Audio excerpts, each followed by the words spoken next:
안녕하십니까. 이준의 돈 버는 부동산 시간입니다. 한 주간 무탈 하셨습니까? 이제 뭐 봄인데 안타까운 소식이 많이 들립니다. 강원도 경북 강원도 이쪽 산불이 뭐 누군가 인화가 됐든 자연재해가 됐든 너무 큰 피해를 안겨주는 것 같아 정말 걱정이 많습니다.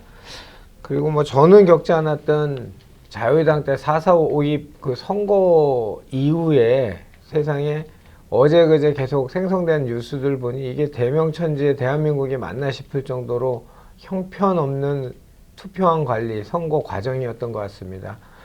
내일이 지나면 결과가 나올 텐데 어느 쪽이 되든 뭐 문제가 분명히 발생할 것 같다는 불길한 예감이 듭니다. 하여튼 우리 국민 여러분, 시청자 여러분 꼭 내 주권을 행사하셔갖고 결과를 얻어내셔야 될 것 같습니다.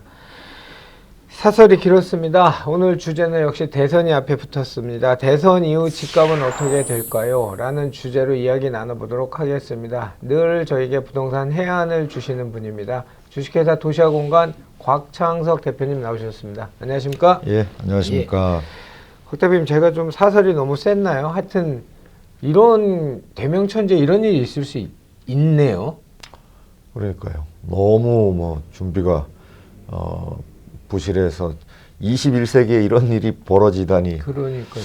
참 이 지난 5년간 정말 국격이 많이 떨어진 게 아닌가 하는 생각이 듭니다.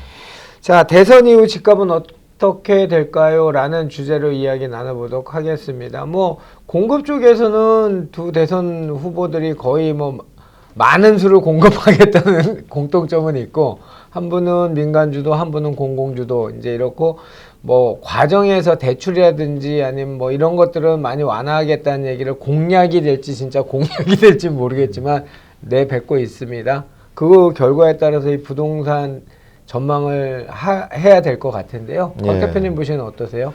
아직은 뭐 누가 될지 모르는 그럼요. 상황이니까 양쪽의 경우의 수를 다 얘기를 해야 될 것 같고요. 근데 이제 시간이 지나면서 양쪽 진영의 공약들이 많이 비슷해지죠 있어요.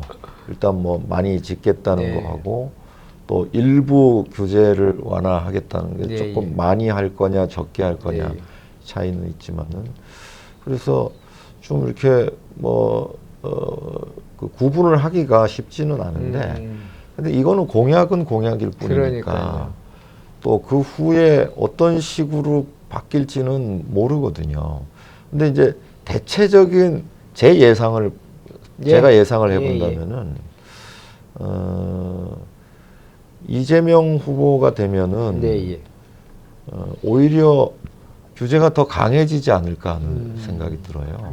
우리 뭐 문재인 매운맛 뭐 이런 얘기도 많이 나오는데 더 강하게 시장에 개입을 하고 규제를 해서 뭐 집을 팔 수밖에 없도록 만들려는 시도를 지속하지 않겠는가, 규제를 지속하지 않겠는가 하는 생각이 들고, 윤석열 후보 쪽은 어쨌든 민간의 기능을 살리고 지금 비정상의 정상화 뭐 이런 얘기들을 하고 있으니까 규제 완화 쪽에 더 방점을 두지 않나 하는 생각이 들거든요. 그러면 그 둘의 지금 말씀하신 명제로 따지면 뭐 명약 관한 일이네요. 부동산 시장을 만약에 두 분 중에 어느 한쪽에서 얘기를 한다면. 그렇죠. 어째 비슷한 내용처럼 보이지만은 실제로 이제 되고 나면은 저는 명확하게 갈릴 거라고 생각을 하고요. 그 이제 지금은 뭐 이재명 후보가 되면은 기존의 이렇게 흐름이 그대로 이어질 거로 봐야 돼요. 그렇지. 계속 규제가 될 테니까. 윤석열 후보가 되면 변화가 생길 텐데 그런 내용들을 그 뭐 공약 사항을 봐서는 우리가 이해를 좀 하기 힘든 부분도 있는데 그 윤석열 후보 캠프에 예. 지금 부동산 관련한 내용의 그 책사로 가 있는 뭐 사실상 좌장인 것 예. 같은데 그 김경환 서울 교수님, 서강대 교수님. 예. 님이 굉장히 그 이 분야의 부동산 분야에 대해서 뭐 이렇게 교수임에도 불구하고 현실을 잘 아시는 분이에요. 저도 개인적으로 예전에 만난 적도 예, 있고 예. 그런데 그분이 이 그 신동아하고 이 그 취재해가지고 최근의 일입니다. 최근에 그 대담을 한 게 있어요. 못 봤네요. 대담은 아니고 이제 그 하여튼 기자가 질문하고 인터뷰를 한 거죠. 그 내용을 한번 검색을 해보시면은 좀 예상을 하실 수 있을 텐데 일단 뭐 지금 당장의 이 시장에 얼어 있는 가장 큰 이유가 대출 규제지 않습니까? 그 대출에 대한 규제를 완화하고 또 이제 좀 보유세 지금 뭐 재산세 특히 종부세 이런 것들이 엄청난 부담이잖아요. 또 취득세도 중과세. 너무 세기 때문에 지금 집을 살 수가 없고 지금 말하자면 꽁꽁 얼어붙어 있잖아요. 예, 맞습니다. 전혀 거래가 안 되는 이런 상황인데 이런 것들을 개선하겠다. 그다음에 이제 재건축 재개발 규제도 완화하겠다. 이제 각종 말하자면은 지금까지 문정부에서 규제 일변도로 했던 것들을 합리적으로 규제를 풀고 그다음에 이제 지금은 정부에서 뭐 시장에 굉장히 깊숙이 개입이 돼 있거든요. 그렇죠. 정부에서 할 수 있는 게 있고 해야 될 게 있고 하지 말아야 될 게 이렇게 정해져 있는데 그냥 하지 말아야 될 것까지 지금 전부 다 하고 있는 거거든요. 그래서 이제 윤석열 후보가 될 경우에는 좀 시장의 변화가 예상이 됩니다. 그 저희가 이제 역대 정부 부동산 정책할 때 진보 보수 이렇게 나눠서 부동산 추이를 뭐 늘 강의 자료에 많이 쓰잖아요. 그 아이러니하게 진보가 잡았을 때는 최고의 부동산 가격 상승이 생겼었고 역대 노무현, 김대중, 노무현, 지금 문재인 정부까지. 그리고 보수에서 이명박, 박근혜 시절로 이어진 시절은 부동산 하향 안정기였다는 게 이제 계속 나왔는데 문재인 정부 이후에 이제 넥스트 만약에 이재명 후보가 대통령이 된다면 이 기조를 이렇게 전방위적으로 압박을 계속 지속을 한다면 부동산 가격은 다시는 하방 압력이 너무 강해지니까 당연히 그렇게 될 텐데 그렇다면 대한민국 경제 자체가 존폐의 위기가 생길 수 있는 어떤 상황이 되지 않을까 이런 걱정이 되네요. 네, 그 우선 저는 뭐 진보 보수 이런 용어가 적합치 않다고 봐요. 뭐 오히려 진보 진영이 더 보수적인 경우도 많고 그렇죠. 뭐 이렇기 때문에 그래서 저는 좌파 우파라고 불러야 되는 게 맞지 않나 개인적으로는 그렇게 생각하고 이재명 후보가 될 경우에는 이제 부동산 특히 집값 측면에서는 단기적으로는 좀 매물이 많이 나오면서 매매가는 안정될 수 있으리라고 봐요. 강제로 팔게 하니까 진짜로 그런 것보다는 예. 지금 이제 양도세 때문에 못 팔고 있었는데 그거를 이제 뛰어넘는 거죠. 말하자면 아 팔고 나가야 되겠다는 사람들이 드러날 수 있어요. 아 이거는 더 이상 버틸 수 없겠구나. 오히려 그냥 포기하는 게 낫겠구나. 또 방금 말씀하신 대로 경제가 상당히 침체될 우려 이런 것들이 걱정이 되니까 매물이 좀 나올 수 있을 것 같아요. 자포 매물이네요, 거의. 예, 그러니까 포기하는 매물. 자포자기하는 매물이 나올 수 있을 것 같아요. 그러면서 단기간에는 가격이 안정될 수 있다고 보는 겁니다. 그런데 장기적으로는 지금까지 뭐 노무현 정부, 좌파 정부에서 봤지만은 문재인 정부 마찬가지고 규제를 계속 하니까 계속 장기적으로 공급이 더 안 되고 공공에서 하겠다고 하지만은 공공에서 하는 거는 민간의 기능을 더 죽이게 되고 지금 3기 신도시 한다고 한 지 언젠데 아직 시작도 못 하고 있잖아요. 이런 결과가 저는 기본주택에서도 그렇게 적용될 거라고 보거든요. 그럼 결국은 장기적으로는 점점 물량이 부족해져서 입주 물량 부족하고 해서 집값이 더 크게 오를 수 있다고. 그러니까 이재명 후보가 당선되면 단기에는 안정, 장기적으로는 더 폭등시키는 결과를 불러올 것 같고요. 이거는 윤석열 후보가 되면은 그 반대 결과를 그렇죠. 불러올 것 같아요. 예. 오히려 지금 단기에는 최근에 나타난 현상, 윤석열 후보가 좀 지지율이 높게 나오잖아요, 지금. 예. 그러다 보니까 집을 팔려고 했던 사람들도 주춤하고 있어요. 네. 대선 후의 결과를 보고 팝시다. 불확실성이 제거된 다음에 이런 식으로 바뀌고 있기 때문에 이제 윤석열 후보가 되면 이게 규제가 풀리면서 가격이 오를 수 있겠구나 이런 기대가 있다는 거죠. 네. 그래서 매물이 잠김이 더 심해지고 또 이런 면도 있어요. 대선의 결과 누가 될지 확실하진 않잖아요. 예, 예. 그러니까 사는 사람 입장에서도 혹시 반대편, 자기가 지지하는 반대편 후보가 될 수 있다고도 생각하잖아요. 그렇죠. 윤석열 지지자는 이재명이 되면은 이게 큰일 나겠구나 네. 이런 생각을 할 수도 있고 뭐 반대 경우도 네, 있을 수 있고요. 이러다 보니까 의사 결정을 미뤄왔던 사람들이 그렇죠. 있어요. 이번 대선이 그 어떤 대선보다도 굉장히 지금 참여율이 높잖아요. 예, 맞습니다. 이념적 갈등의 골도 지금 심하게 돼 있고 그래서 과거 대선에서는 그렇게 대선 결과가 집값이라든가 거래에 크게 영향을 안 미쳤다면 안 미쳤었는데 이번 대선 결과는 거의 최초로 좀 영향을 미치지 않을까 하는 게 제 개인적인 생각이에요. 지난 한 14개월간이 거래가 거의 없었거든요. 그렇죠. 왜냐하면 정부에서 시장에 너무 깊숙이 개입하는 바람에 완전히 동토가 돼 있는 상황입니다. 그렇죠. 지금이 아마 통계를 제공한 시점 이외에도 그냥 뭐 대한민국 건국 이래 거래가 가장 없는 때일 거예요. 예, 예. 아예 안 삽니다. 맞아요. 그러니까 아예 뭐 마중물조차 부어지지 않고 지금 서울 아파트 거래량이 1월 달에 1000세대뿐이 안 됐다는 예, 거예요. 예, 이런 적은 없었거든요.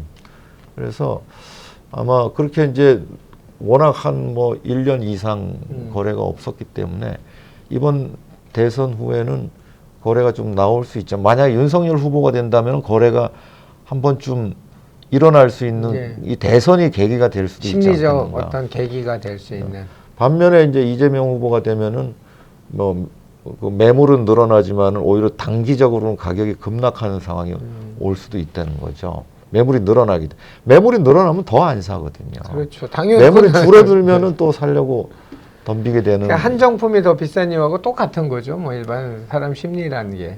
그렇죠. 예. 그 하여튼 곽 대표님이 여러 차례 저희랑 이제 몇 년째 하면서 대선은 통계적으로 봤을 때 큰 부동산 시장에 영향을 주지 않았다고 늘 얘기하셨는데 이번 걸 분석하신 결과 뭐 대한민국으로서도 또는 대한민국 경제로서도 또 그 안에 부동산 경제로서도 최초로 아마 영향을 많이 미칠 수 있는 대선이 될 거라 이렇게 예측하시는 거죠. 그렇습니다. 예. 뭐 또 더 첨언하시고 싶은 말씀 없으세요? 글쎄 물어봐야죠. 그러면 궁금한 거 없어요? 제가 여쭤볼게요. 예, 저희 양정순님께서 보내주신 내용입니다. 평소 너무 잘 듣고 많이 배우고 있습니다. 질문하면 답변 주실 수도 있다고 하셔서 질문 남깁니다. 현재 서울 1주택자인데 대전에 살고 있습니다. 애들 생각해 작년에 대전 매도 서울 매수했는데 막상 전월세 살자니 심리적 불편함이 있네요. 2주택 제출이 안 돼 작은 집 매수가 가능할 것 같은데 대전의 거주형 추가 매수는 어떨까요? 앞으로 대전에 물량은 많아 싸게 새 집에 전세도 가능할 것 같아서 고민입니다. 뭐 화요일마다 방송 잘 보고 있습니다. 감사합니다. 이렇게 댓글로 남겨주셨어요. 그러니까 지금 대전에 살고 서울에 집이 하나 있는데 대전에 살고 계신 건데 서울에 집을 하나 사고 대전 걸 파셨는데 그러면 대전에서는 이제 전월세 살래니 불편하니까 한 채를 더 대전 소형을 하나 매매를 하면 어떨까요? 라고 질문하신 것 같아요. 어떻게 보세요? 사실 이런 분들이 되게 많아요. 그러니까요. 예. 예전 같으면은 뭐 능력이 되면 그냥 한 채 필요하면은 한 채 더 사서 두 채가 되는 경우들도 많았는데 네, 예. 지금 현재의 이 그 세금 구조로는 두 채를 사는 순간 불이익이 너무 많아요. 맞아요. 일단 취득세부터 예. 두 번째 주택이면은 8.8% 해당되거든요. 예, 예. 뭐 거래 비용 이런 거 하면은 뭐 9%에서 10%까지 나가버려요. 그러면 뭐 서울은 지금 평균 아파트 가격이 뭐 12억 정도 네. 되니까 그러면은 한 뭐 1억 이상의 취득 비용이 들어가 버려요. 네. 대전도 뭐 서울의 집값의 절반 정도라고 봐도 한 5천만 원 안팎의 취득 비용이 들어버려요. 그렇죠, 그렇죠, 그렇죠. 이게 너무 센 거예요. 취득 비용이. 예, 물론 이제 나중에 뭐 집값이 오르거나 한다면은 거기에서 뭐 비용으로 공제될 수는 있겠지만은 그렇죠. 지금 먼저 투입을 하고 시작을 해야 된다는 게 부담이 너무 크거든요. 그래서 만약에 이제 이런 집에 예. 거주하는 집에 정말 뭐 장기 거주할 계획이 확실한 분들 예. 이런 분들이라면은 초기 취득 비용을 뭐 좀 감수하고라도 할 수 있지만 사람이 살면서 뭐 내가 여기서 앞으로 20년간 계속 살 거야 이렇게 계획하고 살기는 쉽지 않잖아요. 절대로 안 팔 거야 이런 얘기가 똑같죠. 그래서 지금 취득 비용이 너무 크고 서울에 또 있으면 이게 종부세 대상이 될 가능성도 높거든요. 그런 부분도 감안을 하셔야 되기 때문에 제가 추천하고 싶은 거는 일단 현재 세제상으로는 비규제 지역, 비조정 지역의 주택을 사면은 두 번째 주택까지는 취득세 중과를 안 하거든요. 예, 예. 그런 걸 활용해서 이제 비조정 지역에 뭐 한 채를 더 사두고 거주는 필요한 곳에 하시고 왜 이런 말씀을 드리냐면은 전세가가 많이 오를 가능성이 높아요. 예, 현재로서는 예, 아직까지는. 그렇게 됐을 때 내가 올라가는 전세금에 대해서 주변에 뭐 주택 전세금을 내가 구입한 거를 전세금을 올려받아서 그런 식으로 리스크 해치를 해나가는 게 낫다는 거죠. 예. 자, 양정수님 잘 들으셨어요. 서울 집은 놔두시고 대전을 뭐 얼마나 거주할지 모르시겠지만 뭐 만약에 장기적으로 거주를 하신다면 현재 취득하는 비용이나 비용 감수하고라도 뭐 매수를 하라고 말씀을 드리겠지만 그게 아니라면 해지할 수 있는 방법은 비조정 지역에 있는 주택을 매입을 하면 그 취득세 중과가 배제가 되니까 그렇게 구입을 하셔서 그거를 전세를 주시고 나는 전월세를 그냥 현재로 만약에 여유가 되신다면 그렇게 하는 게 해지, 그 리스크 해지할 수 있는 좋은 방법이라고 이렇게 얘기해 주신 거 맞죠? 네, 예, 맞습니다. 그렇게 기억을 하시면 될 것 같고요. 우리 시청자 여러분들께서도 이렇게 우리 양정수님처럼 댓글 달아주시거나 그 자막에 나가는 메일로 내용 보내주시면 너무 개인적인 거 말고 우리 시청자들이 공통적으로 궁금해하고 공통적으로 답변을 드려서 좋아하실 만한 것들 저희가 추려서 하루에 한 건, 방송 한 번 할 때마다 한 건 정도 꼭 소개를 해드리도록 하겠습니다. 자, 오늘 대선 이후 집값은 어떻게 될까요? 라는 주제로 저희에게 부동산 지식을 주신 분은 주식회사 도시화공간 곽창석 대표님이셨습니다. 감사했습니다.